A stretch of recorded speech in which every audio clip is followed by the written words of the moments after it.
on that. The first payment would be $35, and then the 10th year would be $26. We charge the interest rate because we borrow funds for these projects, and so we cover our interest, help cover our interest rates with that charge. The city does not make any kind of profit on the interest charged. The city has a history of using the special assessment method for infrastructure projects. On this project, we will collect approximately $140,000 in special assessments, which is about 45% of the total cost. The assessment rate is $3.72 per square foot for all residential properties, no matter where you are in the city, and no matter how high the bid prices end up getting. So everybody is treated equally. And the Wisconsin state law allows cities to implement a special assessment policy so that we can recoup portions of our costs. It's not included in your tax levy. The special assessment method is used often by municipalities to ensure that everybody pays a portion of the cost of the project, because if you include it in your tax levy, then tax-exempt properties like churches and schools and county parks would not pay. So the cost would actually increase for residential properties. By using this method, we are able to treat and have everybody pay their share of the project. During the project, we have a construction in progress report where if you sign up, you can receive emails or text messages on how the project is going, different updates, when things might be closing, or areas that we're working in. So it's a good way to keep track of the project. So if the project were to move forward, it would be a great thing for everybody to sign up. We would encourage people to sign up and get up-to-date notices on the project. And with that, I think we're conclude our presentation. All right, thanks very much for the presentation. For those of you that don't know, what we do on these public hearings is once they're concluded, we take questions and comments from the members of the Common Council, and then when they are done, we take questions or comments from the members of the audience. So are there any members of the Common Council that have questions on public hearing number 2? Mayor Devine. Alderman Haas. Yeah, Melinda, does every property owner with a sidewalk receive a special assessment, or is it every property owner with a sidewalk that needs to be repaired receives a special assessment? Every property owner that has a sidewalk that needs repair. And so if a person doesn't have any sidewalks, they, of course, would not receive a special assessment then? Correct. Thank you. Thank you. Any other questions from the Common Council? Okay, seeing none, are there any members in our audience this evening that have questions on public hearing number 2?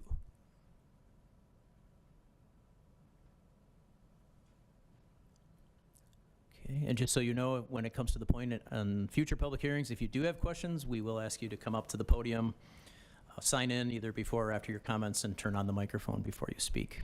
So thank you. All right, with that, then we will close public hearing number 2. Thank you for the presentation. And I will allow for a line change.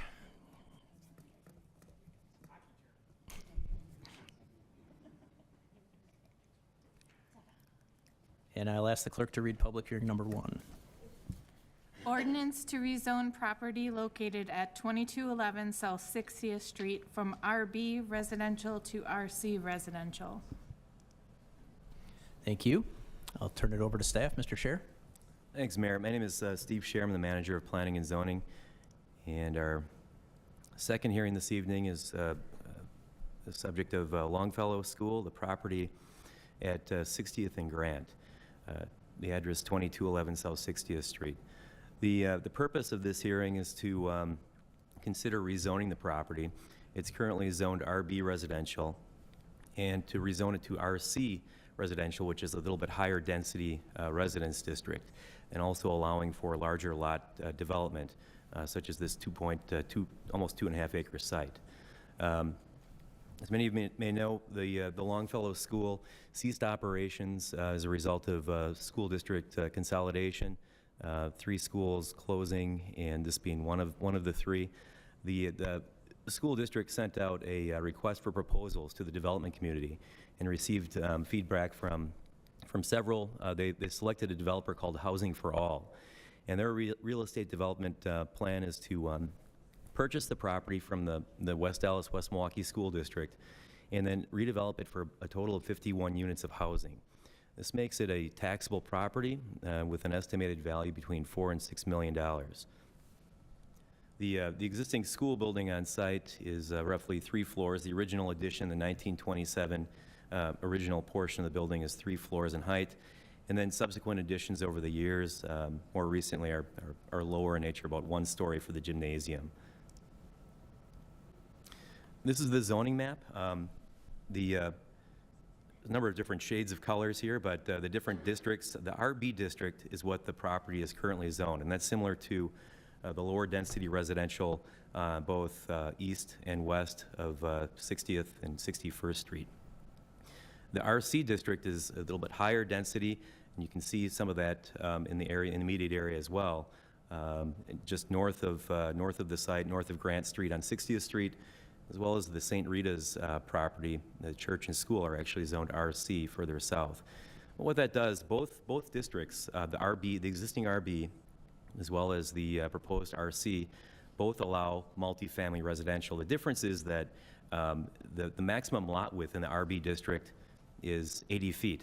And when you take a look at and consider the size of the 2.5 acres of Longfellow site, it's about 300 feet east to west and about 400 feet north to south. So it doesn't conform with an existing RB zoning.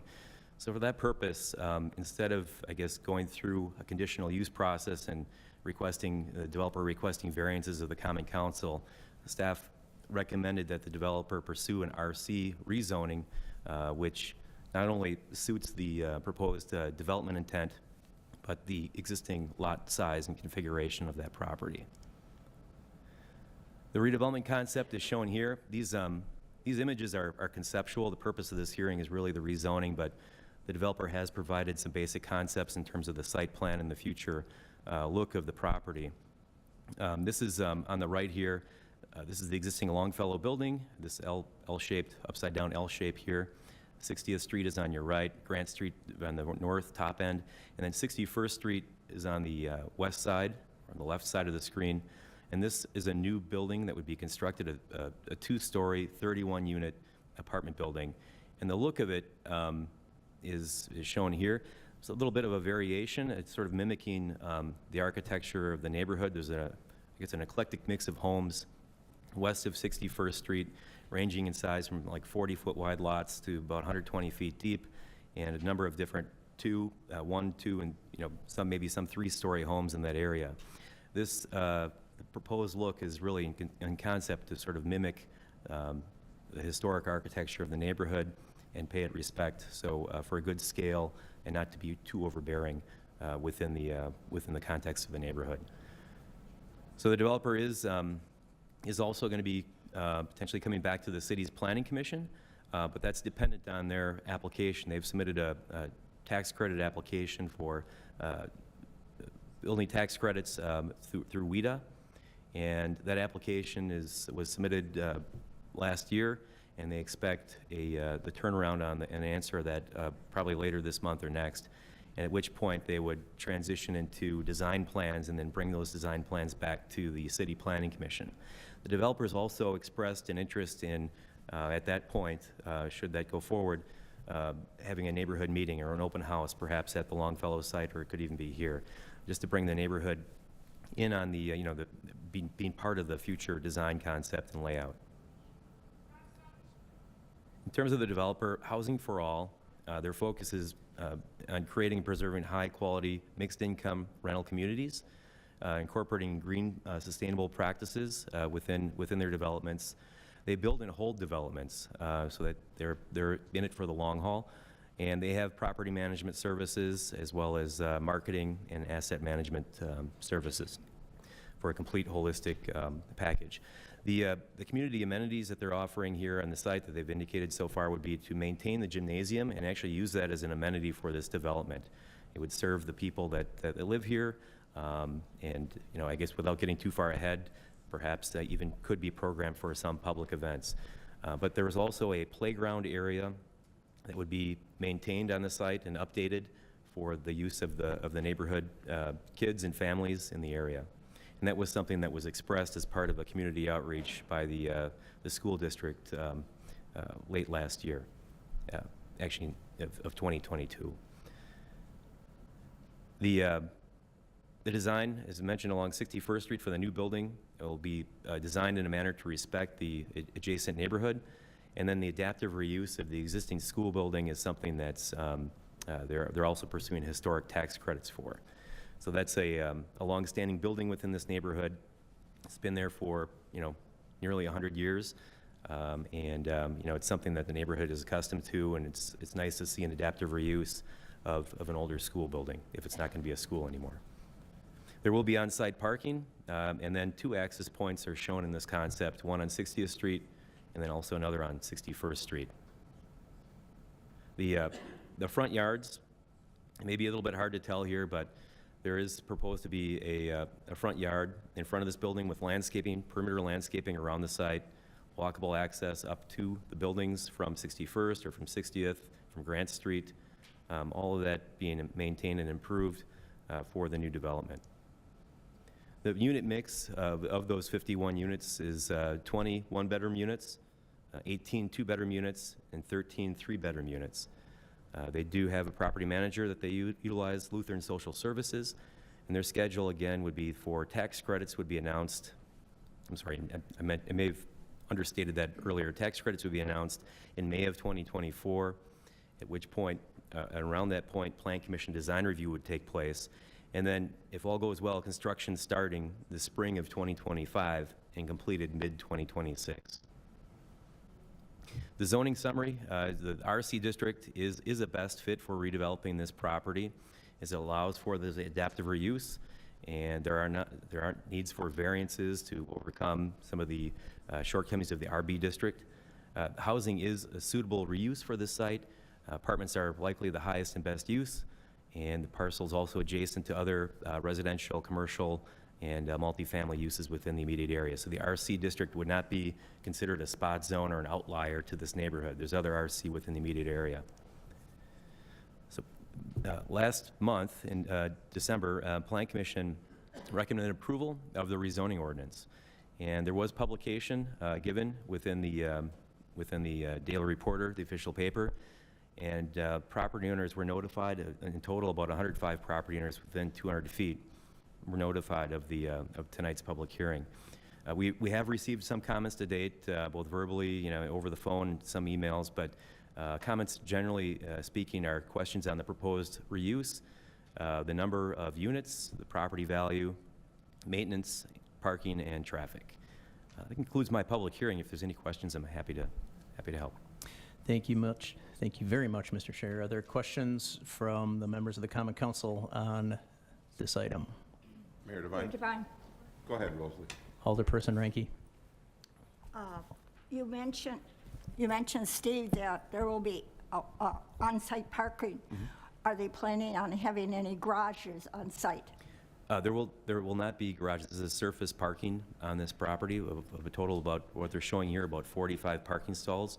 And those would be internally within the, I guess, the courtyard, the center portion of the development area, away from the street frontages. Thank you. Mayor Devine. Alderman Stefanski. Steve, does that building currently have elevators in it? I would have to defer to maybe someone here from the school district, or I don't know offhand if it does. If it does not, in order to have apartments in there, would they need to have that for ADA compliance and stuff? I believe that would be something that would come out in the future design plans. They would have to meet code and ADA accessibility, and that might, as part of the change in use, that may have to happen or occur as part of the redevelopment. But I could certainly find out the answer to that question. I could talk to Mike maybe after this hearing. All right, thank you. Sure. Any other questions from the Common Council? Steve, I had a question from my student on the cost of the project? Sure. The total cost of this is about $18 million, and of that, about $4 to $6 million will be taxable. Thank you. So there's a number of, the acquisition, and there's a number of, to retrofit something and to build something new, it costs a lot of money, with construction costs being higher than years ago, but yeah, so. Thank you. If there are no questions then further from the council, are there any questions from the members of the audience on public hearing number 1? If you could come up to the microphone, please, give us your name and address for our official record, and then press the, I think it's the right button to turn the light green. Keith Billwalk, 725 South 122nd Street. I missed the number of units you had in that building. How many units did you say? Sure, yeah, the existing Longfellow building will have 20 units, and the new building along 61st will have 30 units. Total of 51. I think I'm off by a number here, but there's total of 51 units. Okay, and they were 1, 2, and 3 bedroom apartments. So One, the two and three, yeah. 2 and 3 bedroom apartments, usually going to have people that have at least 2 cars or something, but you only have 45 parking spaces. Yeah. Where are the rest of those cars going to go? Not everybody drives. I mean, the Housing for All developer, and I guess just aside from their application to us, we're finding that even in some of the newer developments around the farmers market, not everybody drives. So, in some of those cases, there's a 1-to-1 ratio, maybe a little bit more, a little bit less, but we're finding from the development community that not all of the tenants drive a car. They have other means of getting around. It's the beauty of being in a city. Okay. Yeah. Thank you. Any other questions or comments from the members of the audience on public hearing number 1? Yes, please.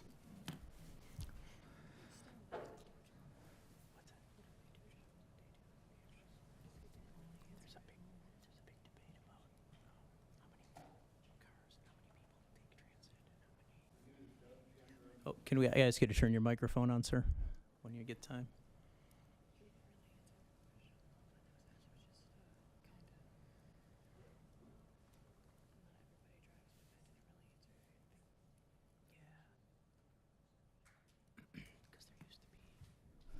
Okay. My name is Doug Gendron, and I live at 2261 South 60th Street, which isn't quite shown on that map there, but of course I'm concerned about several aspects of this, just for my and my neighbors, I guess, living quality of life sort of thing. So I live in the house that's just north of that east-west alley on 60th Street. And I was wondering whether you're planning on having through traffic in that alley. I couldn't quite tell from the drawing that was up there whether or not traffic would be able to access the site from the east-west alley going north. I don't have the answer. I mean, it's certainly a possibility, but as of right now, it's not being shown as such. Now, that could just be an oversight on the behalf of the designer, but those details will definitely come about at a future point that we would certainly be in touch with the neighborhood and the elders of the district just to talk about access management to the site and ways in and ways out. Okay, well, that would be basically then that alley, that north-south alley would be a short thoroughfare, and I don't think it's set up for that. We live there, that's part of our neighborhood. We end up shoveling the alley quite often. And another thing about it is that the east-west alley is often used as a quick cross in order to avoid the traffic light at 60th Street. Traffic comes through there pretty fast, and a lot of times. And I would anticipate that would be a dangerous intersection if we had people running in and out from the housing development, and also people, wanting to back out of their garages, for example. That is no place for large numbers of vehicles coming through. You know, we got used to it when the school was there. We realized that the teachers had to get in the morning and maybe get out at noon and come back in, get out in the afternoon. But to have that many units there, having access to the alley that we have to exit into from our garage, I think would be, and I'm sure that it would be a dangerous situation. I'm not predicting anything, but it's not a thoroughfare, and it shouldn't be used by that, in my opinion, shouldn't be used by that property.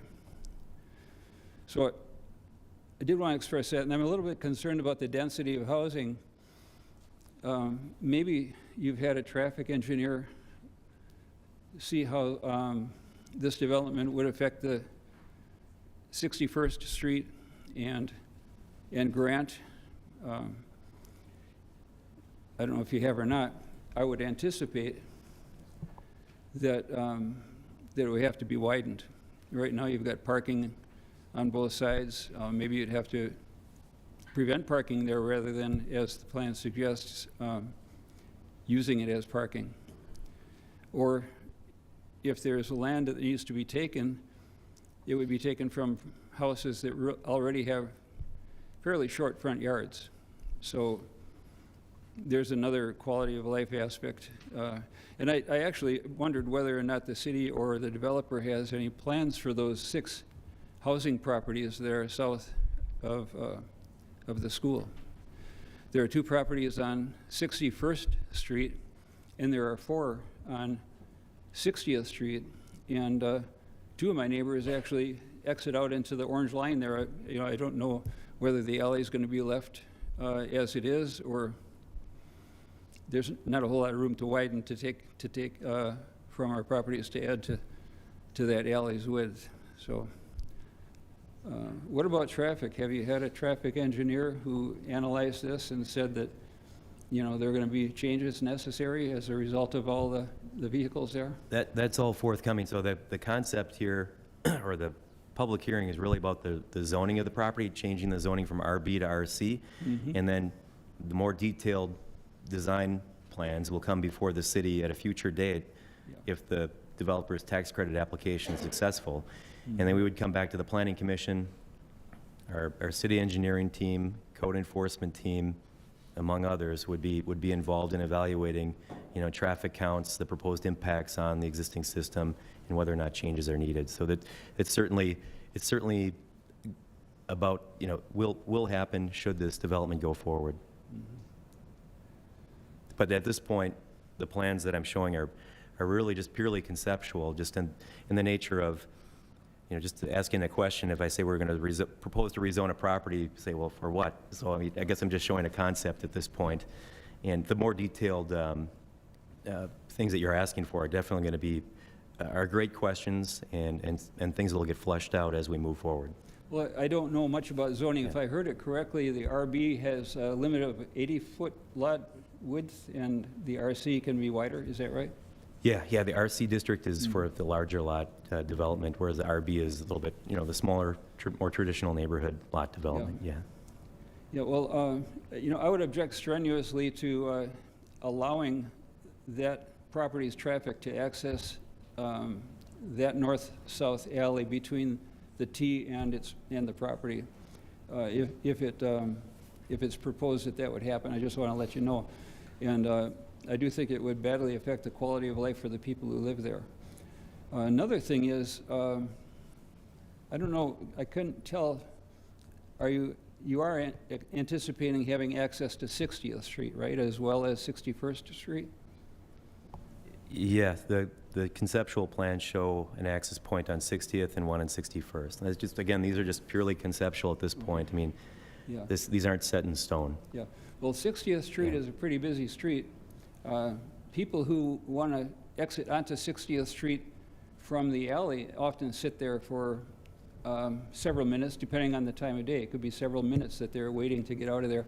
In any case, I would envision traffic backed up wanting to get out of there, so they typically might decide, oh, I'm going to get out onto 61st Street and get onto Lincoln from there, which is not a great situation either if they wanted to get on Lincoln.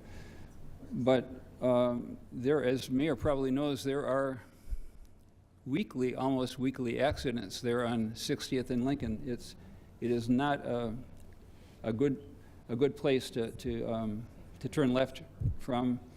How many times, I can't tell you, we've had accidents there. So I'm just surprised that no traffic study has been done ahead of time to determine what you're going to need in terms of changes to the pavement out there. And could I ask who's the major funding source for this project? The finances are still being worked out, but Housing for All is the buyer of real estate, and they're pursuing historic tax credits and then WIDA tax credits for completing the project that they have here. Yeah. Yeah. Okay. Well, I guess I appreciate your listening to me. It's nice to see what you guys have planned. I'd like to see something good happen with that property too. But I'm concerned about the density and the fact that you haven't presented anything having to do with traffic. It's going to be a major disruption for people on 61st Street. And like I said, for anybody who wants to use that north-south alley. So thanks for listening to me. Thank you for your comments, Mr. Gendron. Does anybody else wish to address the council under public hearing number 1? Go ahead.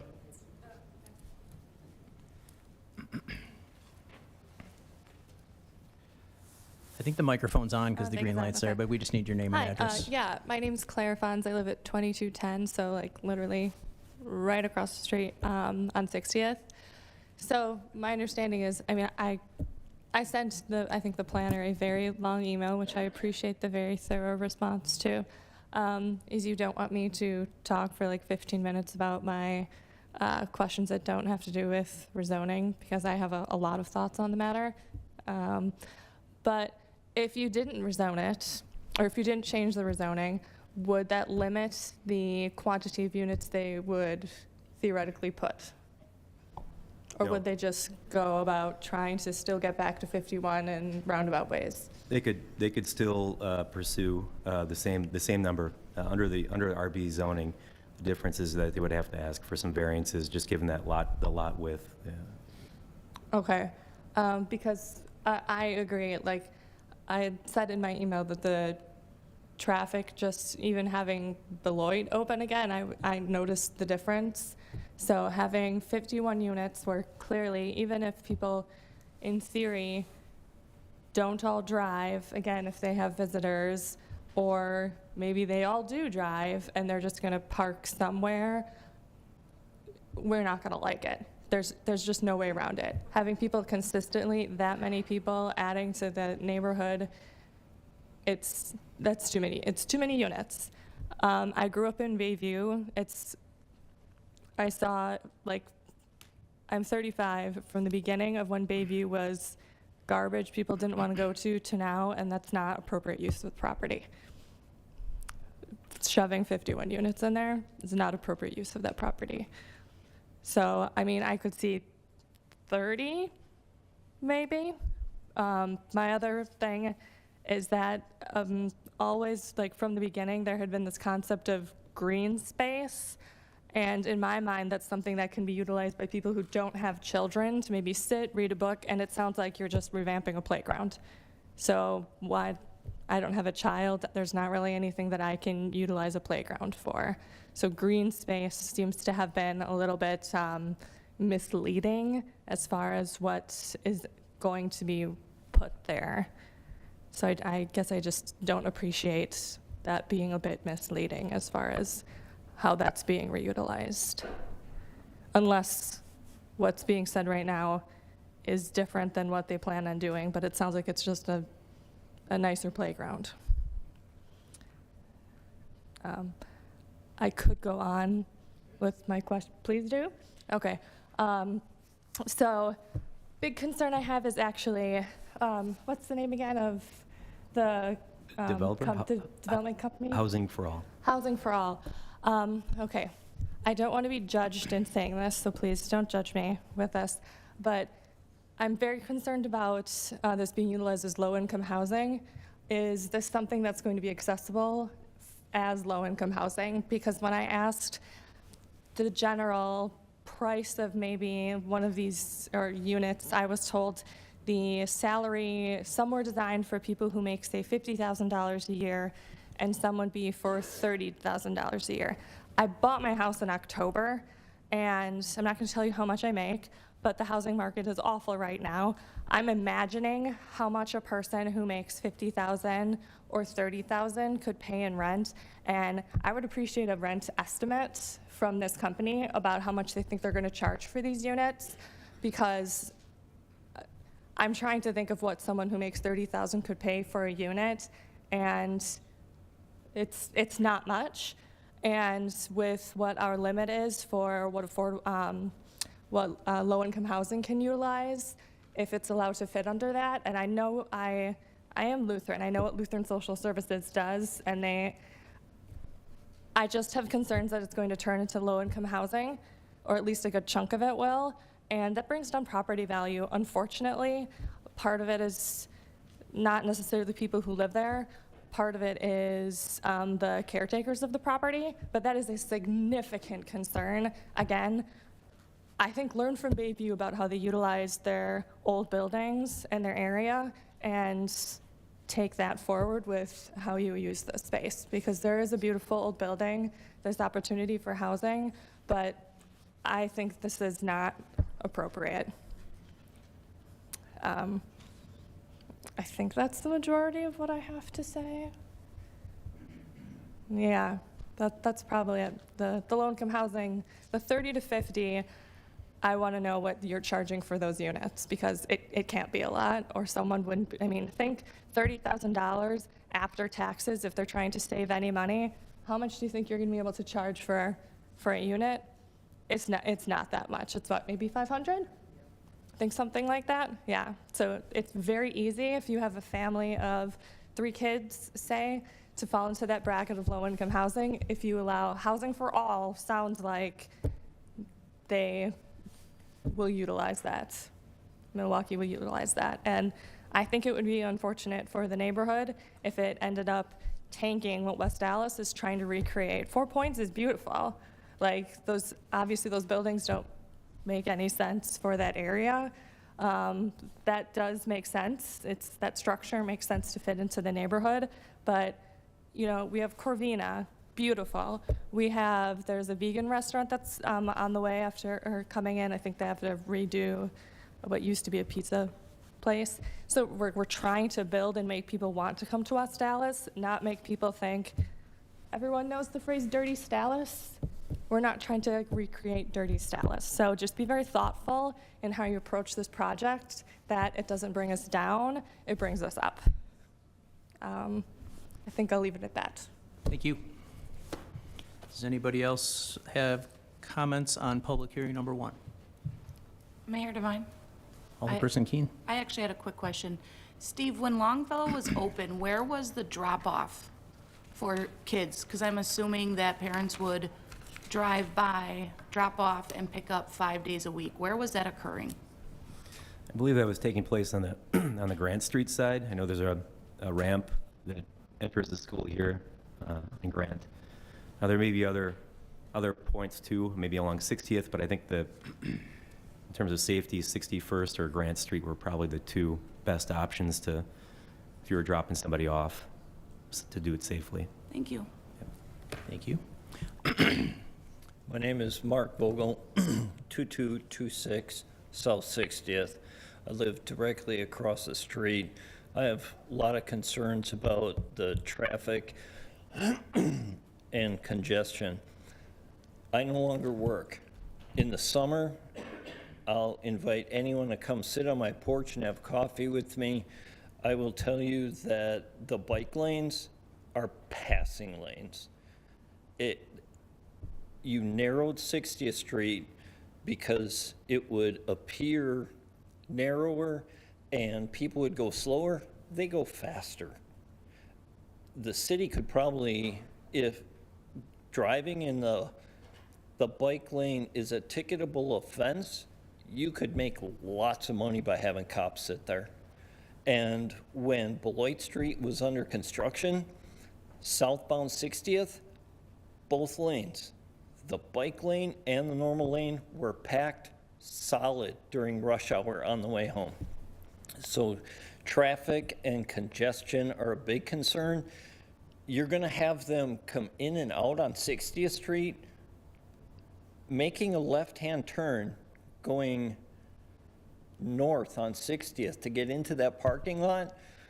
I hope there's an ambulance depot real close, because there will be huge accidents because of the way people drive. It's ridiculous. There's not enough parking in there. 45, you can tell me all you want, not everyone drives, but that may be, but then you've got the 2 and 3 bedroom places where people will have 2 cars, because that's just the way it is in society today. Granted, some may not drive, but a lot of families have 2 vehicles. To have 45 surface lots, spaces for 51 buildings or apartments, no way. So that means they're going to be parking on the street. They'll be parking on Grant, 60th, and 61st. It will be a nightmare. And look at what just happened with the snow. Where are they all going to go? I have no idea. And the aesthetics of the area, with it being this oblong building that they're going to put up there, it just doesn't match all the single and 2-family dwellings that are there. I agree with decreased property values if we have low-income housing there. I realize you want to repurpose the building, but maybe there can be some other uses for it besides apartments. You're going to make a decision on this rezoning before the summer comes, but every one of you can come and sit on my porch with me at 5:30, 6 o'clock when the rush hour starts. It's ridiculous. Thank you. Thank you. Any other comments or questions on public hearing number 1?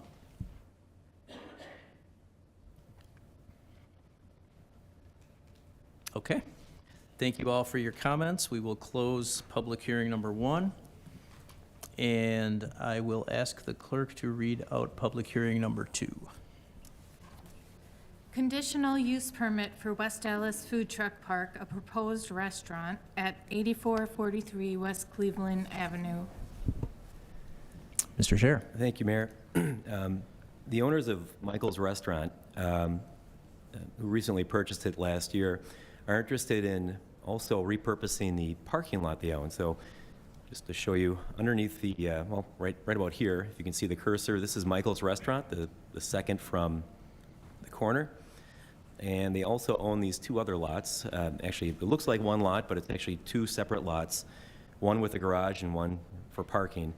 Those will be, they'd like to convert to a food truck park, and the garage would be repurposed for a 3-season, with an addition with a 3-season area and tiki bar, and then also a small coffee vendor, and then space for up to 6 food trucks around the site. And we'll get into the site plan a little bit. But in general, the hours stated in their application are Sunday through Thursday from 10 a.m. to 8 p.m., and then Friday, Saturday, 10 a.m. to 11 p.m.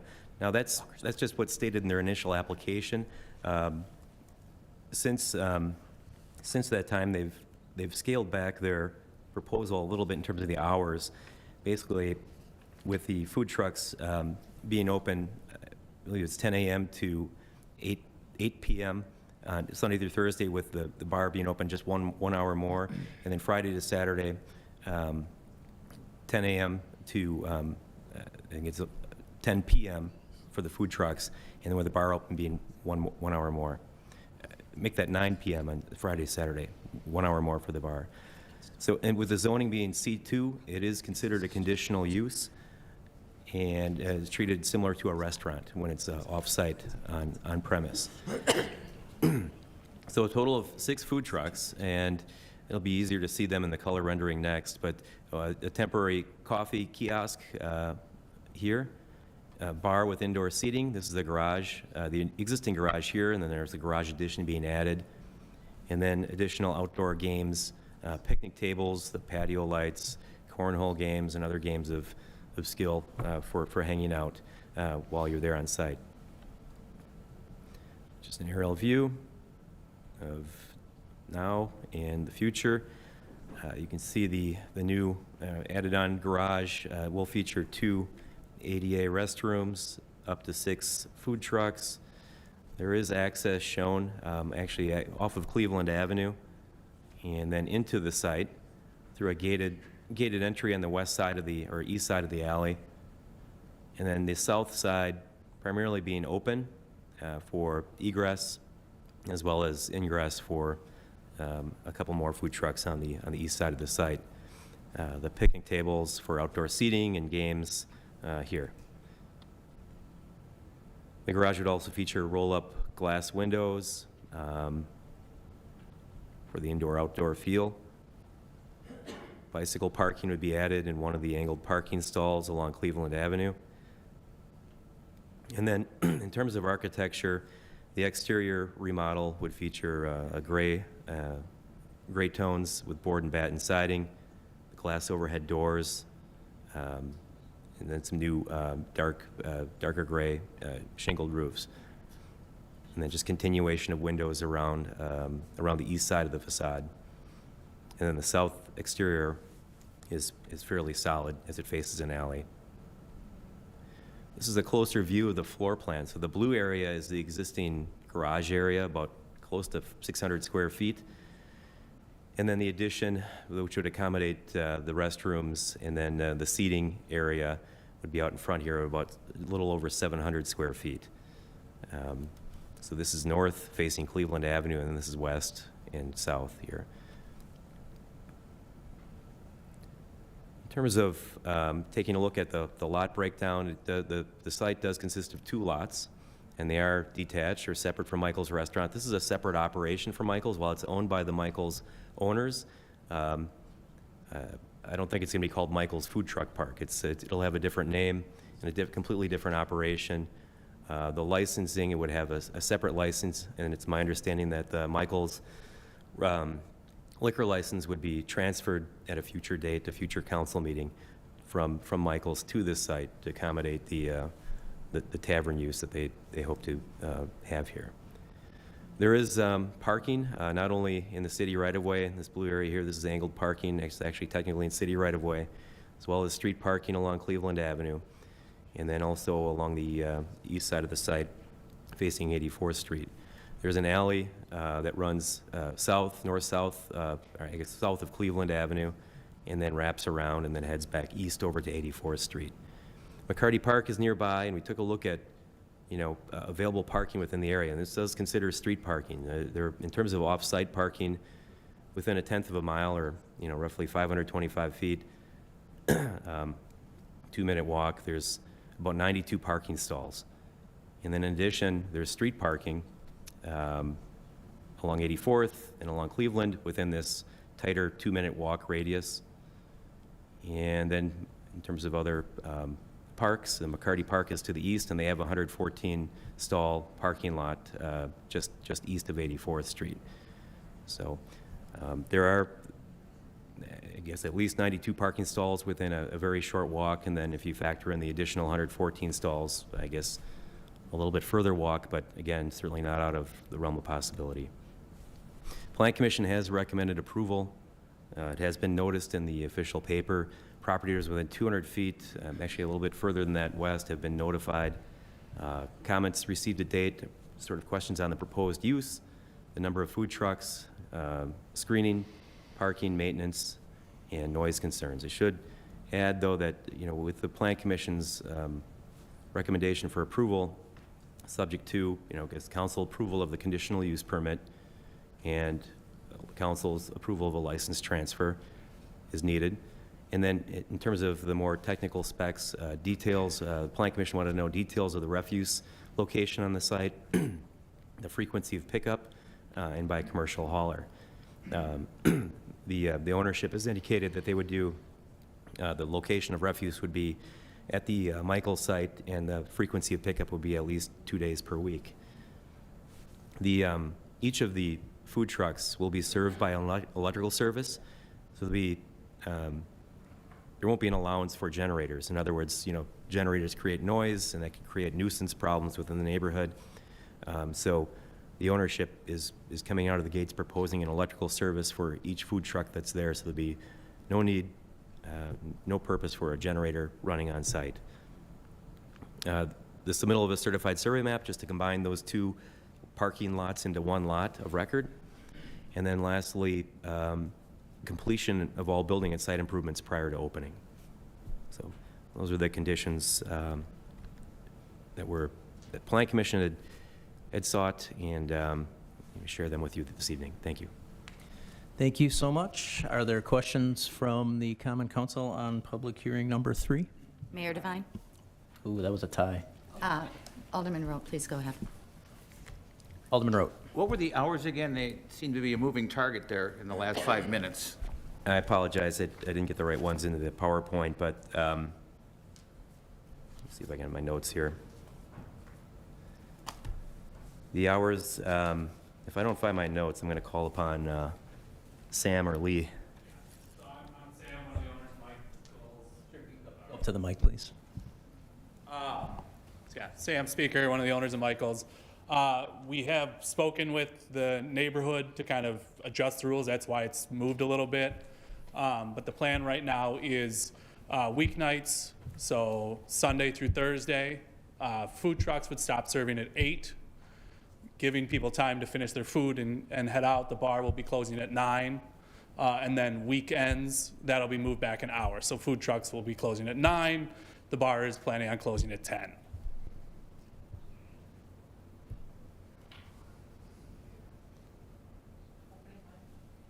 Right now, our plan is to open at 10 a.m. daily. Anything else, Alderman Rote? Oh, I'm sorry, no. Okay. I'm I good. didn't know if you were in deep thought or if you... No, I'm still shoveling snow. Alderperson Grisham. Thank you, Mayor, and thank you, Steve, for the presentation. You did touch point on the noise, which would have been something that I was going to ask, because generators obviously produce a volume of noise, and I just wanted to see what the residents' feedback was on that. That definitely was a residential concern with the neighbors. We will be, quote unquote, leasing the spaces to the food trucks. In the lease, it will say not only that they are not allowed to use a generator, so that we will be running all electrical service. So it's not that they don't need them, they're not allowed to, because we don't want it to be a nuisance. The other things we've done to help kind of mitigate some of the noise concern is we've looked into like the wood fencing that will be along the alley. We're getting one of those poly blended woods that are supposed to dampen noise. The neighbor closest on the west had concerns about the view and the noise. And so we talked about adding in a rolling gate on the west side of it to help mitigate it as much as possible. And then, again, doing hours that are very in conjunction with what the neighborhood kind of requested. And I appreciate that very much. Hearing your business model is great. The first step is really working and being a good steward in the community to your neighbors. As you look for these conditional uses and it's more of an outdoor vibe going on, I'm assuming that at some point you're going to want music and other things that might at some point, I'd cross that bridge before, I'd take care of that before I would cross that bridge with your neighbors so they're aware. Yeah, so far when we've discussed everything with the neighbors, we will not be having outside speakers. Okay. And then if we add them, we have said we intend to come talk to the neighborhood first, but we have no plans right now to have outside speakers. There will be speakers inside of the bar, so some of that noise obviously might bleed out, but not putting the speakers outside to help mitigate, that somebody's not hearing rock music while they're sitting in their backyard. You might just hear some muffled music. Fantastic. And my student actually had a question I'm going to ask on Adrian's behalf. You have the food trucks, but it's a bar environment. And you have students or younger youth that couldn't go in a bar, for example, but might be attracted to come to get food. Yep. Is this something that would be exclusive just to adults? No, not at all. Our plan is actually we're trying to have this be a family-friendly spot. Being this close to McCarthy Park, we would love to be, ideally, somebody's got a break in between T-ball games, they're coming over to get some lunch. Our plan is to offer like adult frozen beverages as well as, slushies for kids. One of the food trucks we've talked to has been like carnival or fair themed desserts. So it is not meant to be an adults only place. It will be offering some non-alcoholic cocktail options, some mocktails, as well as some, fun stuff for kids. I have a kid on the way. And so at Zocalo in South Milwaukee or Bayview, that's kind of, the concept we're modeling after, where it's not meant to be a bar. We really have said from the start that, we never intended to do late nights for that. We're not trying to be a sports bar. We're not going to have dollar beer nights or anything. It really will try to be a mixed-use, family-friendly thing. And the licensing should fall under a restaurant, so a restaurant tavern, not a bar. So, for insurance purposes, our sales are going to have to be balanced off of, food versus liquor. So we have no intention of being super alcohol forward. We want to do some fun tiki cocktails to, again, kind of help manage the expectations. So, not doing, cheap shots and bomb specials, but having, a nice tiki flight where, mom and dad can have that, the kid can have, a virgin pina colada, and they can all try different foods together. Okay, and I think that's what Adrian was gearing towards, because, he didn't want to be in the mixed company of those that are drinking alcohol, but feels safe that he could come there. Yep. So, okay, thank you. Thank you. Any other questions from the Common Council? Mayor Devine, Alderperson Reinke.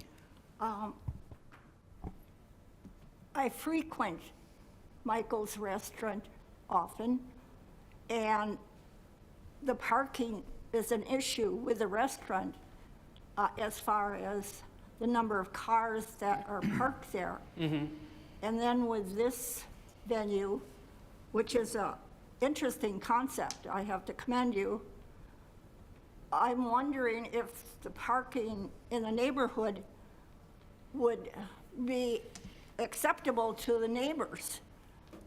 This is mostly, you have indicated, or Steve has indicated, that there's parking at McCarty Park. People don't tend to like to walk that far for entertainment. However, I'm worried that they would tend to park in the neighborhood, and that would be very disturbing to the neighbors. Have they mentioned that at all when they spoke to you? So we did hold like a public forum at Michael's, as well as went around to the neighborhood. The concerns we were brought about parking were making sure that no one parked in that alley. So on our end, we're happy to put up, no parking, park in the alley will be towed. And then as far as like in advertisements and social media and everything, our plan is to suggest that people park in McCarthy Park parking to make sure you're not interrupting the neighbor. It is, it's about a block and a half away. We have been talking to the county about how we can contribute to getting McCarthy Park's parking lot refinished. It's been a process. I believe we were told that they plan on doing it in 2027. We would obviously like to move that up, so we've talked with them. We're in the process of working with the county to see if we can hold a fundraiser, if we can do a donation or a grant or something to help get that refinished a little bit to make it a nicer parking lot, because I know it's kind of rough, certainly worn down. But on our end, as far as mitigating it, our plan is to use that as a suggested parking lot. Obviously, we can't control where everyone parks, And if it becomes an issue with the neighbors, we're happy to address it then. But so far, everyone we've talked to has really just been concerned about the alley parking. And the alley is where the trucks would exit? Yes. Yes. The lot isn't that large for that many trucks with a garage as it is. It would be a very crowded space. Do you plan on having any entertainment at the facility?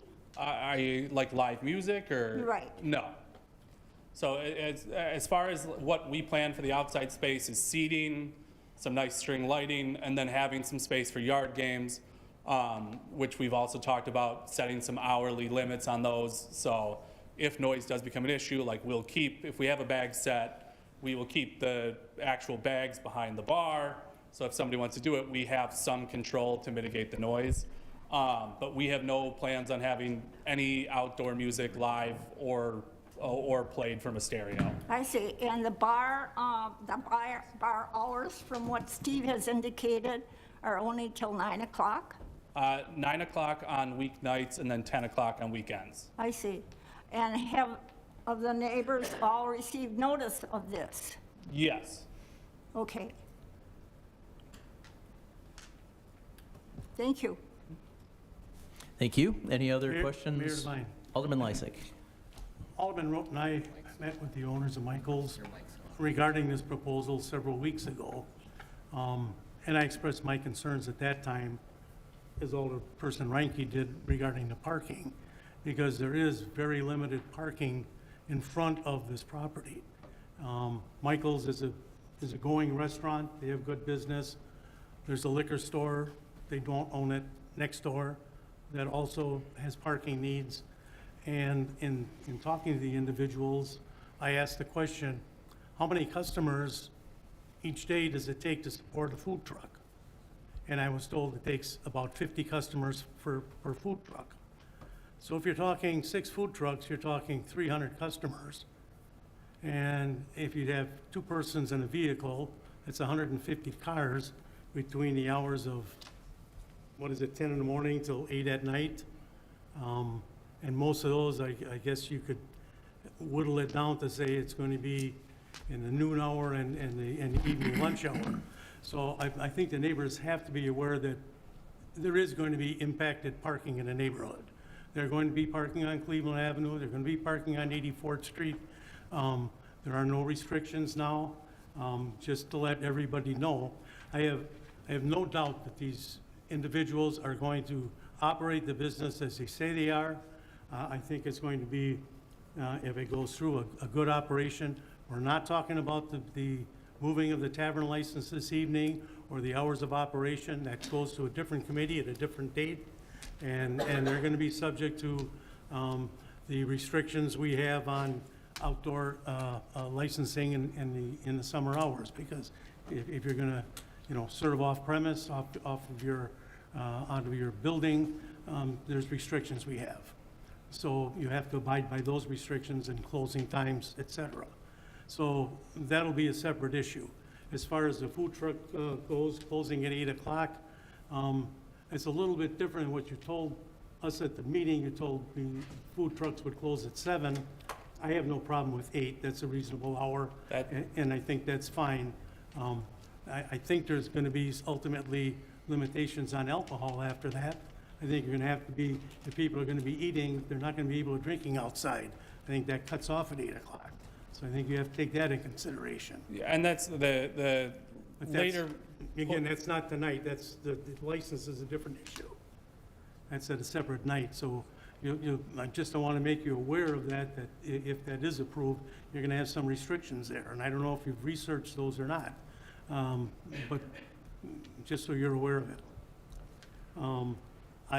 Like I said, my only issue with the entire concept is going to be the parking impact that this influx of people is going to have on the neighborhood.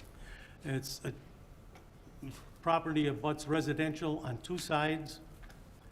It's not a densely commercial area. There's some commercial right across the street. I know the argument is, well, food truck parks bring business help spur business in the area. Well, there's a pet store across the street and an auto shop. I don't think you're gonna do a lot of extra business for them. There's a beauty salon up the block. Another restaurant down on 84th Street. Those are the only businesses in the area. So it's not gonna be like this is gonna be a bonanza for other businesses in the area. It's gonna be, you know, a profitable business, hopefully for you two. But there isn't gonna be a lot of spin-off effect for other businesses. And I also want to remind people that the city does not collect property taxes on food trucks. It's not a brick and mortar place. Food trucks can exist. They can park on the street now in front of your place if they wanted to, and exist there by state law. And there's no property taxes on food trucks. So that's, it's not a brick and mortar site, so that's something that is kind of a drawback for economic development. We'd rather see brick and mortar places than food trucks. Food trucks have their place in the proper areas where they can serve a large quantity of people. And I know you're interested in getting business out of the McCarthy Park area. And again, I question them as I question you. If the business opportunity is there for food trucks, why aren't food trucks parking there now where they could park for free rather than pay rent to you people to park in your lot?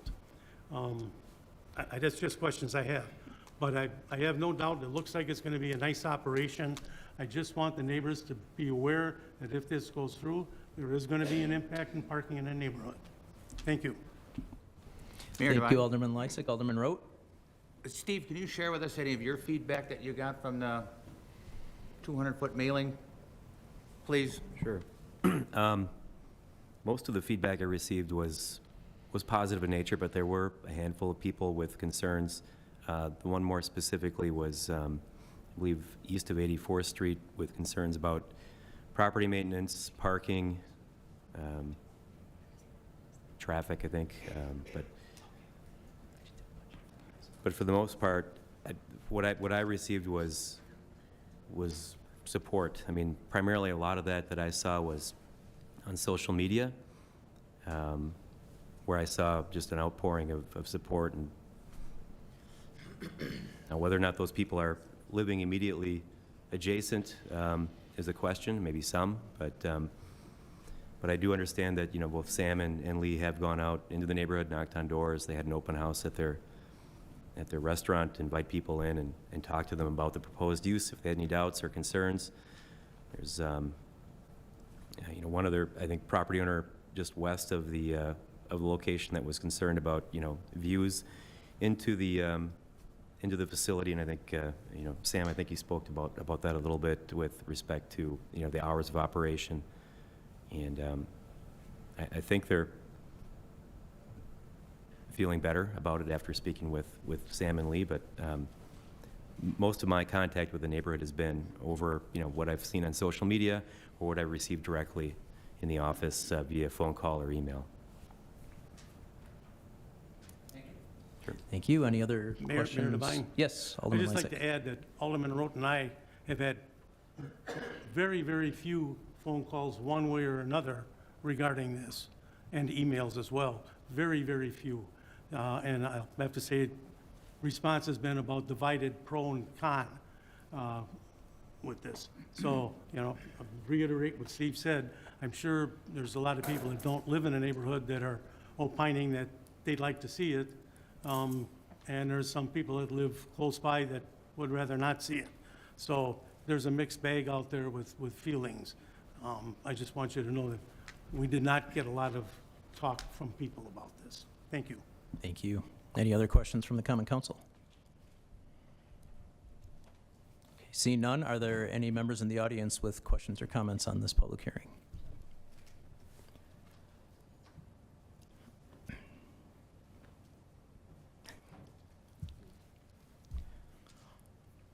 And just a reminder, the microphone's on, but please give us your name and address. Deborah Zeman from the Zeman Trust. We live on 8508 West Cleveland, and we oppose this for parking is a major issue. We anticipate looking at food truck courts now and the amount of traffic going back and forth. or those who want to sit there for a long time looking at loitering. There's concerns about alcohol leaving the premises, concerns about the noise factor. We're also looking at the quality of life for the people who live on Cleveland Avenue with parking themselves on the street, since there won't be parking if there's that much, if you're looking at that many people coming there. I question whether 2 bathrooms are going to be enough. So we'd be looking at public urination. I think 6 food trucks will have a lot of different, with multiple different types of vehicles, will have a lot of different odors, and that might not make a very good smell in the neighborhood. And again, do you have planning on like security to let people, so they can't leave with alcohol? Okay. Yeah, that's part of our staffing Okay. plan. I took a picture I was going to send to the website there. On Friday the 29th at 12:50 in the afternoon, there were 28 cars already parked in where you propose this, your current parking that has, what, 15, 16 spaces along the front, and Cleveland Avenue from 85th all the way down. And if you're going to add that more traffic with all this food truck and being able to sit and eat, the parking is really going to impact on 85th Street and Cleveland. So that's a big concern. Was there be a potential to be putting restrictions on 1-hour parking? Mayor Devine?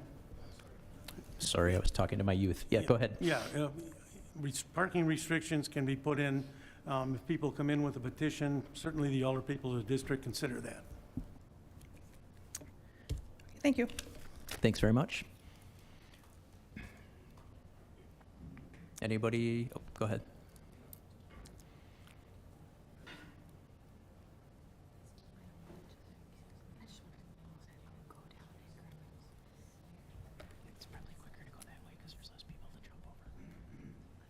Hi there, Joey Kovneski, 8540 West Cleveland Avenue.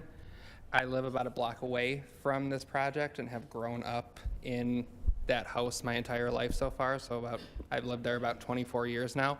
And I can say in that time that the corner of 84th and Cleveland has just sat stagnant.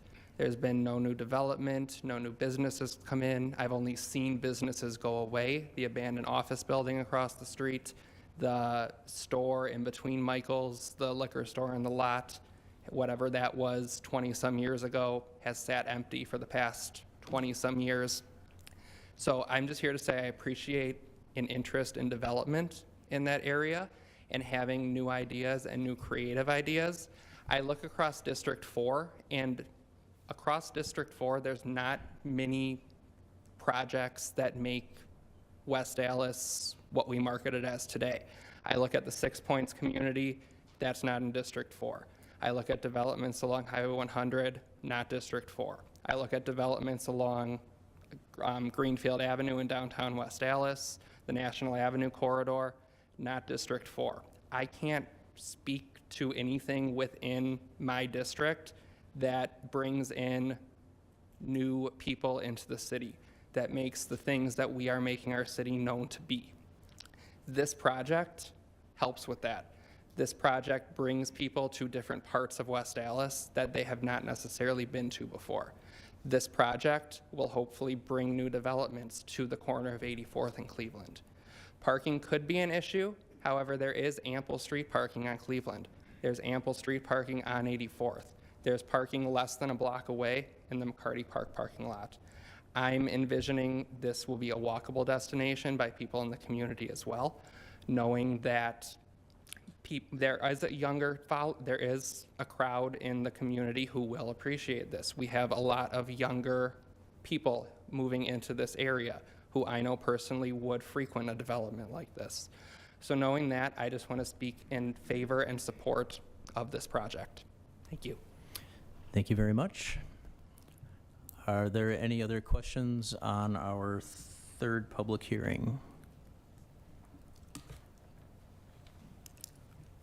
Hi, Amy Rose Murphy, 1520 South 76th Street. Everything I've listened to today has sparked questions in my mind. To alleviate concerns for parking, would you consider maybe 4 food trucks as opposed to 6? Is that doable? For us, I mean, the lot will be occupied by, like, we're adding AstroTurf to create a green space, and having outdoor games. So lowering food trucks wouldn't add more parking spaces. We felt like 6 was a nice fit where we could have a nice variety of different trucks. So, you know, we've met with some food truck owners to gauge interest in this. Our plan would be to have like, a few entree trucks, a couple appetizer trucks, and a dessert truck. So the variance in parking wouldn't be necessarily helped by lowering the amount of trucks. Part of our operation plan is to try to, keep in constant communication with the neighborhood. So when we went around and met with the immediate neighbors, they all have mine and Lee's personal cell phone, email, and we've said you can feel free to text us, call us, email us at any time, day or night, and we're happy to help deal with issues. But part of our operations plan was to make the McCarthy parking like the suggested parking. So if you're coming from out of town and you've read about it, saying, oh, park over here. We do, our goal is to also have some foot traffic coming from the people that are already at McCarthy Park for events. Which leads me to my next question. I commend you on all your efforts. So with a lot of people, I know our family likes to walk through the park with dogs, so I would imagine that people will come through with dogs and whatnot. Do you have, I didn't see or hear anything about waste disposal? Just, I mean, it's going to be an issue. Like if they bring dogs, are you going to have a separate dog It will bin? be dog friendly. We have worked with an AstroTurf company to make sure that the AstroTurf we're putting down Odors. It's pet friendly. It's called Pet Select Plus. Yes. And so we have in our operation plan a cleaning process, so it will be hosed down pretty often. We plan on having some poop bags out for people because we do want it to be a community friendly. They have cute little dog stands that you pull the bags and all that. And we talked about potentially adding, like a little fire hydrant statue to kind of try to aim the dogs to a certain area. Obviously, it's an animal and you deal with it as best you can. But our plan is to keep the AstroTurf cleaned often. We specifically picked an AstroTurf that was meant to be easier to clean and more odor resistant. And then adding the poop bags and the suggestions of please clean up after your dog as best we can. We also plan on having, like as far as garbage, we're planning on having garbages at the entrances and exits, like the main walking through to try to suggest as best you can. If you're passing a garbage on your way out, just toss it, don't bring it, walk 10 feet. But we do, as part of our operation plan on having someone kind of, for lack of a better word, patrol the immediate area to clean up, a few times a day, as well as try to mitigate people from leaving with alcohol. Right. The logistics of the trucks, you had mentioned that they would lease from you, and you had mentioned that they will have their own licenses, permits through the city. And with all the electrical components so that they don't run on their generators, I'm imagining these food trucks being open every day, that they're going to be stationary. They're not going to be coming and going every day. Or is that not the case? So current operating legality for food trucks, I used to own a food truck, is that you have to leave a place and return to your base kitchen once a day. If the zoning ends up changing to where it's considered a restaurant, then they may not leave daily. But we do have, they will be able to back out into the alley from both areas where the trucks are planned on being parked. So just food for thought, I don't know how this would work with zoning, but if there's a way, I don't know how long your leases are going to be, if they're going to be yearly for each food truck, but if there's a way that the city can work with them to make the trucks stay, I think that would alleviate a lot of the traffic issues in the surrounding community. Just food for thought from everything I've heard tonight. We have been talking with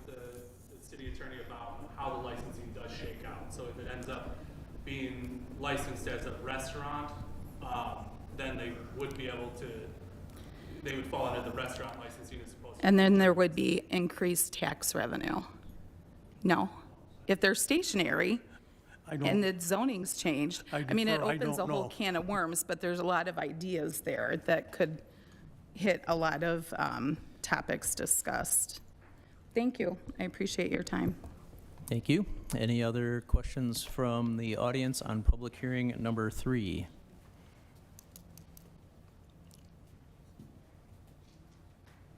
All right, then we will close public hearing number 3. Thank you, everybody, for your comments, and we will move on to item E, which is public participation. This is where the common council may receive information from members of the public during this 30-minute period. Each speaker must again announce to the council their name and address, sign in at the podium, and limit their comments to one statement of no longer than 5 minutes. The council cannot take action on topics raised by the speakers and will not discuss. Is there anybody that wishes to address the council under public participation this evening? I know this guy. I have to write it first. I can't do two things at once. It's all right, I got to start my timer.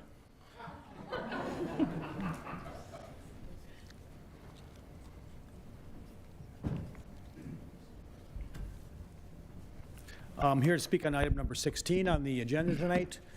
My name is Marty Weigel. I currently live at 2670 South Seymour Place in the beautiful 5th District. I know. I think many people realize that up until 3 weeks ago, I was sitting in the 2nd District, representing the 2nd District as an alderman, but I was fortunate enough to find a retirement home with my wife after living in the east side of West Dallas for 40 years, and she and I moved to the west side of West Dallas. I just wanted to say thank you to the mayor, my co-electeds over the years, our city staff, and to the residents of the city of West Dallas. My 20 years on the council was much more interesting than I thought it was going to be when I first came on. I certainly learned a lot.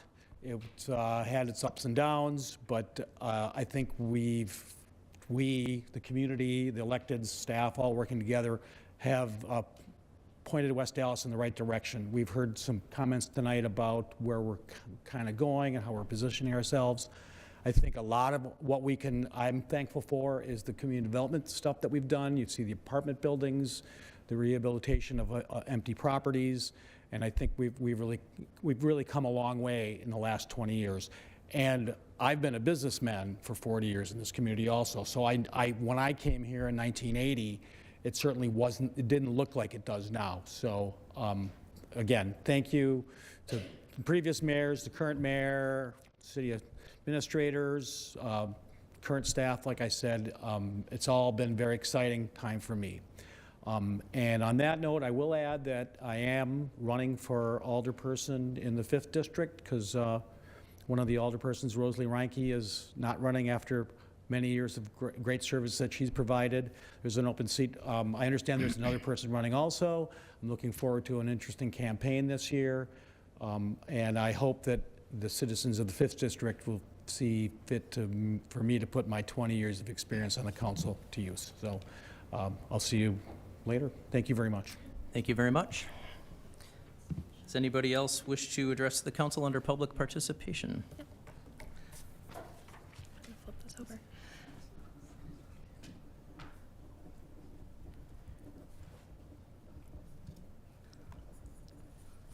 So Marty actually gave me a really great segue. Hi, my name is Marissa Noling.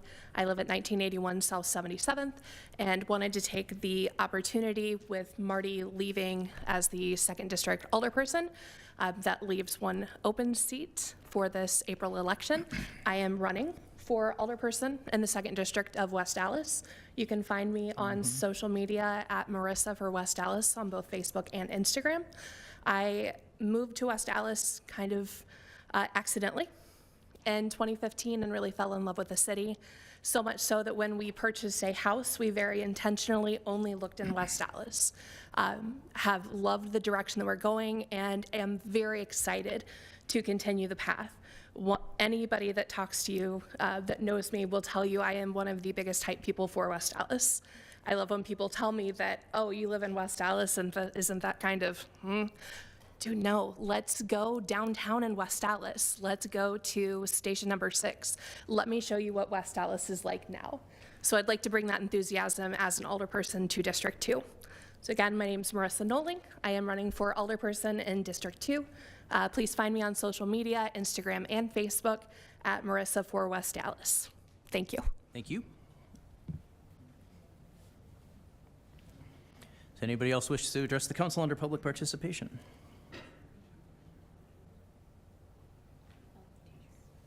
All right, seeing none, we will close public participation. And we will move to item F, announcing our standing committees. They will be meeting during recess. One adjustment, the art gallery is currently closed due to some maintenance issues, so administration and economic development committee will be meeting in this room. If you are here for a license or a permit or anything along those lines and you don't know where to go, the room numbers are listed on the top of page 2, or one of us can help you as we break for recess in a few minutes. That does conclude item F. Item G is the mayor's report. I just want to take a minute to thank all of our public works staff and our first responders and our police department, and I'm going to forget somebody, but everybody within this community that was involved in battling the storm that took place over the past 4 or 5 days. I'm actually kind of losing track of what day it all started because I spent so many hours on the phone and responding to emails, and I want to thank our public works leadership. I want to thank our forestry crews. We had over 300 trees and limbs down that pulled people off of the plow routes to deal with blocked streets and blocked alleys and blocked sidewalks. When you go from about 20 hours of heavy snow that accumulated 14 inches, that was very heavy and causing power lines to arc, which caused a lot of work for our firefighters and our police officers.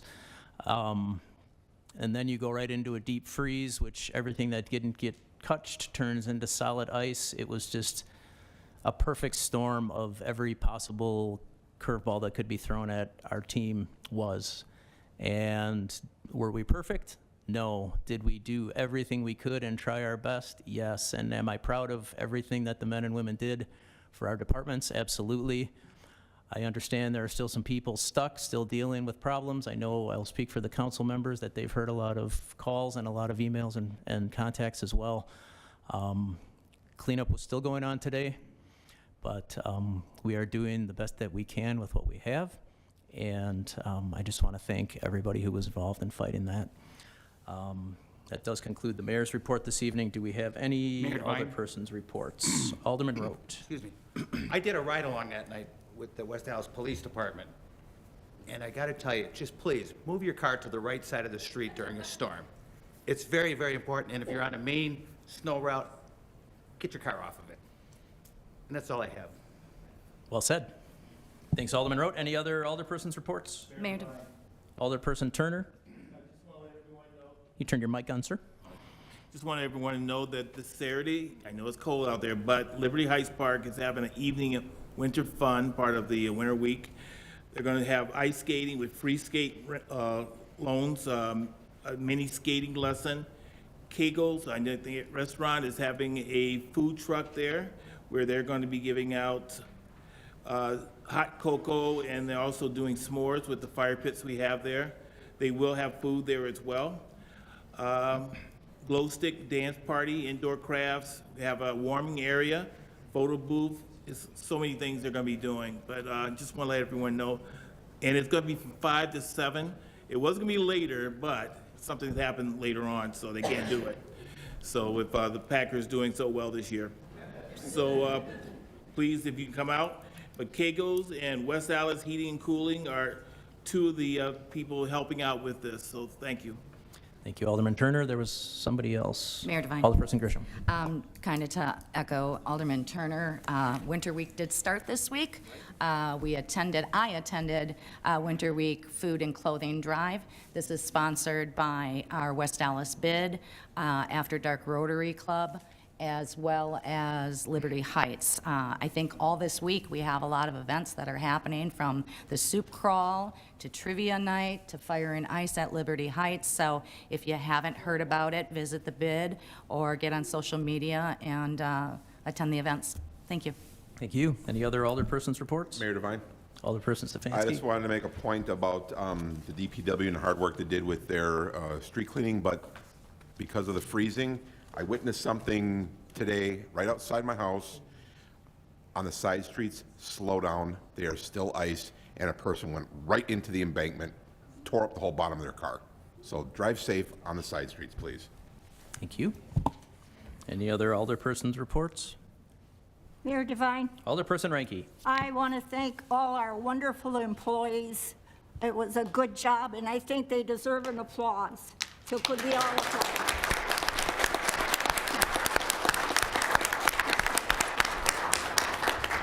Thank you. All right, thank you. Any other reports from the alderpersons? All right, Mayor Devine, Alderman Lysick. I'm going to yield the floor to my student counterpart, Aiden from Central. I move that the December 12th, 2023 Common Council minutes be approved. Second. Second. There we go. All right, say all in favor. All in favor? Aye. I'll say any opposed. Any opposed? All right, say the minutes are approved. Minutes are approved. Easy peasy. Nice job. All right, standing committee reports, we have none, so we will move on to item K. Mayor Devine, Alderman Lysick. is there any item on the consent agenda that any alderperson would like to have acted on separately? If not, then I move for approval of the consent agenda as presented. There's a motion Second. and a second. If there is no discussion, I will ask the clerk to call the roll. Alderperson Rote. Aye. Stefanski. Aye. Turner. Aye. Grisham. Aye. Haas. Aye. Keen. Aye. Lysick. Aye. Ranky. Aye. 8 in favor, 0 opposed. Motion carries. Mayor Devine, Alderman Lysick. I move that we stand in recess until conclusion of the committee meetings. I second. All right, we have a motion and a second. All in favor? aye. Any opposed? We are in recess.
hugs.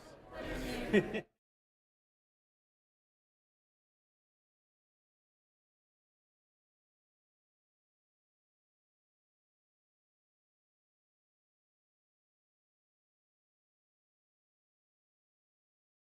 right, the Administration Committee will come to order. 3 members are present. Alderman Vitale is excused, and Alderman Weigel is a common citizen. Do we have somebody taking minutes? And Richard is taking the minutes right there. Yep. Thank you, Richard. And item 22 is a resolution approving a center sharing agreement with QuadMed LLC for health services beginning May 1, 2024. Move for approval. Second. We have a motion and a second, and can we have a quick discussion about this? Yeah, Richard, I think you know about this. Yeah, I think we know generally this would give our city employees who are on the city health insurance the opportunity to go to QuadMed for care. But tell us more about it, please. Yeah, that's the concept, is provide an alternative clinic for employees. It's not a separate health plan. It's not a separate insurance plan or a third-party administrator. It's simply an option where they can go to, or would be little to no cost. The concept would be that we would prepay. They would go there. The employees wouldn't have any out-of-pocket expenses. And when we were here, last time it was merely a concept. We needed to kind of work out some protections for the city to allow us some time to kind of ramp up to this before we to help us mitigate some of the risk. And so we've negotiated a contract for 3 years that puts in some protections for the city, so that if we don't have the capacity on day one, we essentially have 10 months to kind of ramp up to get where we would need to be to make this profitable. So that's what's before us, and it's something that's reviewed annually. It gives us the city an out after 3 years. So it's a kind of a proof of concept stage right now, and we have 10 months to kind of build capacity. All right, thank you, Richard. And we have a motion and a second. Any further discussion? All in favor, say aye. Aye. Opposed? The ayes have it. Item 23 is a resolution to approve a contract with Parkitecture and Planning LLC for construction and design and management services for a new Liberty Heights Park Pavilion in the amount not to exceed $50,000. Move for approval. Second. We have a motion and a second. Any discussion? Mr. Chair? Yes, Alderwoman Keene. Is the 50,000, is that part of the community block grant development monies? Okay. Any further discussion? All in favor, say aye. Aye. Aye. Opposed? The ayes have it. And can I have a motion to adjourn the Administration Committee? Motion to adjourn. Second. All in favor, say aye. Aye. Opposed? The ayes have it. We are adjourned. Thank you. Economic Development Committee will come to order. Item 28 on the agenda is a new Class B tavern license for Las Casuelas LLC at 6738 West Greenfield. Sandy Hutardo is the agent. I move approval. Second. It's been moved and seconded for approval. Now, I see the closing hours are till, is the applicant here? No? Closing hours she has at 9 PM on weeknights. I know it's a restaurant, but, you know, typically we give the owner the option of closing whenever they want. I'm wondering if we should extend these till 11 to... Yeah, per Mr. state Chair, law. yeah, I think that's been our committee's Yeah. procedure in the past. I think that's a good... That gives them the opportunity, if they want to stay open for a Packer game or Wisconsin game or something, they can do that. They don't need to stay open Right. that late, but it's up to them. Right. So, yeah, I move that we amend the license to have the maximum hours under state law. Second. It's been moved and seconded to amend. All in favor? Aye. Aye. Opposed? Carried. And then on the item as amended, I move approval again. Second. all in favor? Aye. Opposed? Motion carries. Then we have a conditional use permit for Wasalis Food Truck Park as proposed, a proposed restaurant at 8443 West Cleveland. Yeah, Mr. Chair, I move approval. Second. And Mr. Chair, if I may. Yeah, and one thing, we had a extensive discussion, of course, on, during the public hearing on this. The one thing I want to say that I want to add to that is food trucks are the cool thing. And we want our community, our city to be the cool place where people want to come, especially younger people. And food trucks, that's one of the things. The mayor and I were in Austin, Texas with our wives a few years ago at a food truck park, very similar to what's being proposed. And, yeah, Kevin, I agree with you. I've been all over the U.S. in a number of food truck parks. Yeah. But I'll have to be honest, they're not located with residents on two sides. And that's the only issue that I have. It's going to have an impact on the residential neighborhood. I'm going to support this and vote for it. But be forewarned, there's going to be complaints about parking in the area. There's going to be ordinances coming before this committee to enact parking restrictions. I have no doubt the park is going to be operated in a very nice way. They're going to do what they say they're going to do, and it's going to fit in nicely with the neighborhood, with the exception that the impact of people in that neighborhood is going to be much greater than what they might think. So I do support it. Mr. Chair, just my 2 cents on that as well is, I think I'm looking forward to it. I think that parking lot and around there has been blighted for some time, and I hope that with this development, other developments might come about when it comes to the office building across the street, just miscellaneous things like that. I can absolutely respect the concerns of the neighbor right there in that alley. It was my first thought, like, if I lived there, what would my thoughts be? But it seems like you guys are going forward with all the right steps to be good stewards and be good neighbors. And I do think that right now parking is an issue. Most people don't want to walk, but if we start to really, to your point, advertise that parking in McCarty Park, I think it'll become the parking lot for it, because it's like sheep, right? Someone stands in line, all of a sudden before you know you're standing in line. Well, they park there, I'm gonna park there. So I do think that it will help once that word is out that this is where you park, because someone parking on Cleveland is gonna walk just as far, more than likely, as if they parked right in that, across the street there, in that big parking lot with ample parking. Even when you have Little League games, that parking lot is never full. So I think the more you promote that, as it will help to alleviate some of the citizen concerns when it comes to the parking up front.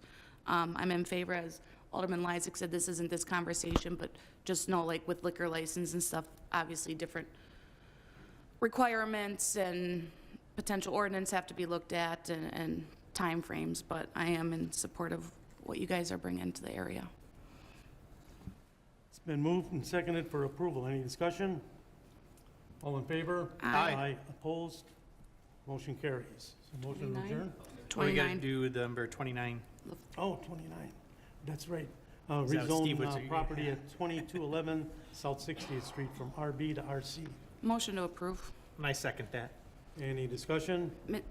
Steve, favor? you want to say something? I was just gonna say, I just want to introduce the team from Housing for All. Oh. Right over here, if you have any questions.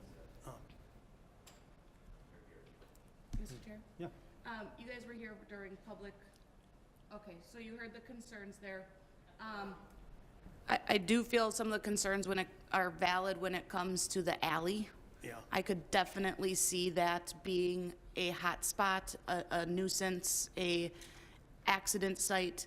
Other than that, I don't really foresee how 50 apartments is going to bring more traffic than a school that had 300 children 5 days a week getting dropped off and picked up.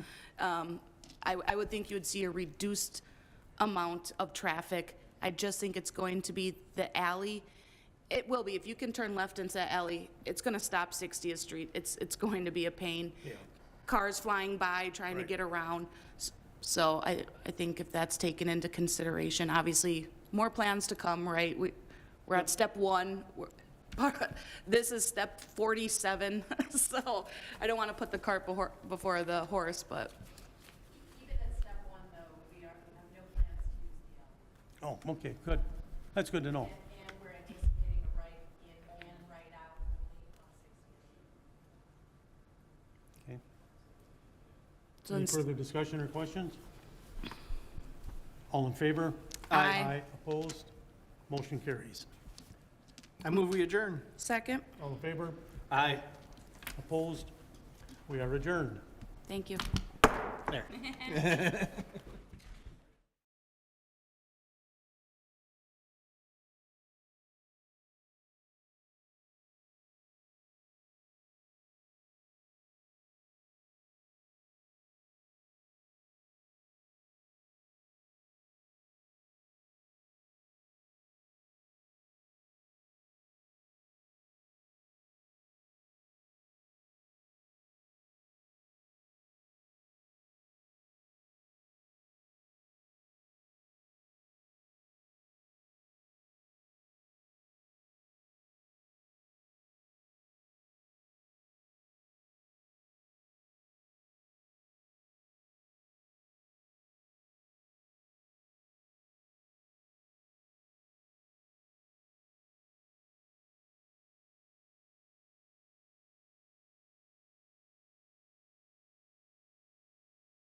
Did he leave?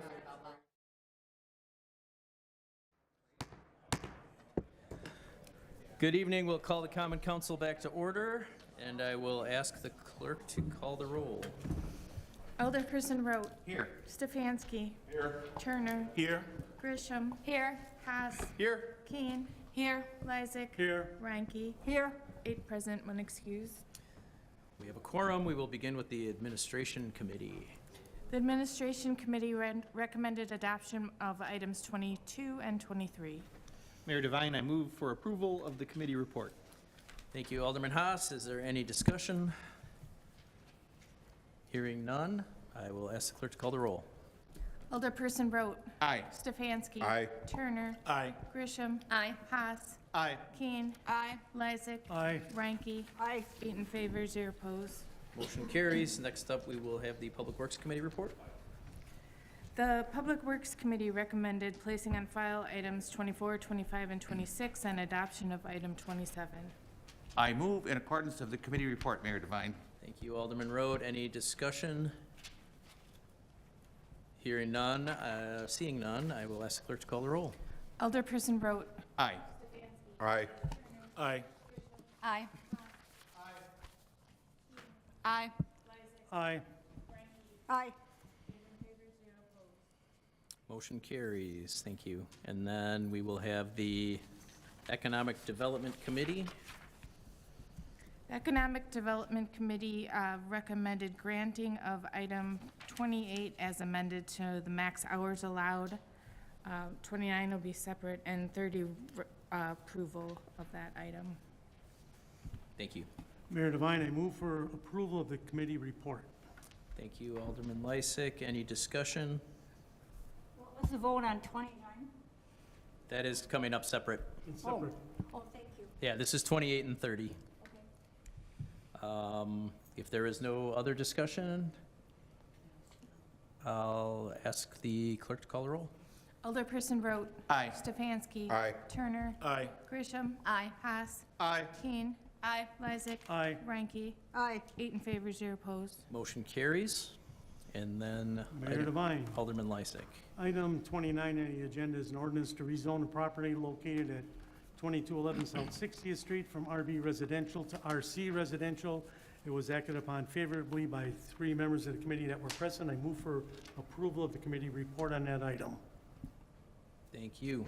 Any discussion on item 29? Hearing none, I will ask the clerk to call the roll. Alderperson Rote. No. Stefanski. No. Turner. Aye. Grisham. Aye. Haas. Aye. Keen. Aye. Lysick. Ranky. No. 5 in favor, 3 opposed. Motion carries. And then next up, we have the Public Safety Committee. The Public Safety Committee recommended approval of item 31, adoption of item 32, and holding items 33, 34, and 35. Mayor Devine, I move for approval of the committee report. Thank you. Is there any discussion? Seeing none, I'll ask the clerk to call the roll. Alderperson Rote. Aye. Stefanski. Aye. Turner. Aye. Grisham. Aye. Haas. Aye. Keen. Aye. Lysick. Aye. Ranky. Aye. 9 in favor, 0 opposed. I'm sorry, 8 in Eight. favor, 0 opposed. Got you. Thank you. Motion carries. Mayor Devine. Alderman Lysick. I move that we adjourn until our next regularly scheduled meeting, February 6th at 7 p.m. Second. There is a motion and a second. All in favor? All opposed? We are adjourned.